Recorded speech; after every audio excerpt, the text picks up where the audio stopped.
क्यों?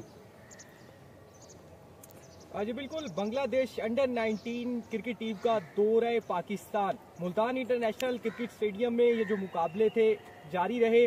आज जो है इस दौरा जो है इख्तिताम पसीर हो गया। आखिरी T20 मैच में पाकिस्तान को कामयाबी रही है। बांग्लादेश के ओवरऑल अगर बात की जाए तो परफॉर्मेंस दौरे के हवाले से बड़ी अच्छी रही, लेकिन इस इवेंट की इस जो सीरीज है इसकी खास बात ये थी कि पाकिस्तान के नए खिलाड़ी जो थे जिन्हें पहली बार अंडर 19 के हवाले से मौका दिया गया। JPL पाकिस्तान जूनियर लीग के फौरन बाद ये टूर्नामेंट हुआ, तो नए खिलाड़ियों में यहाँ पर हमारे साथ मौजूद हैं नए सितारे जिन्होंने बेहतरीन परफॉर्मेंस की है, और इनसे हम जानते हैं जो साधारण पंजाब की जानिब से खेले, फिर उसके बाद उन्हें JPL में मौका दिया गया, अब जो है ये पाकिस्तान होम ग्राउंड कहलाता है। JPL के एक्सपीरियंस के हवाले से भी बताइएगा।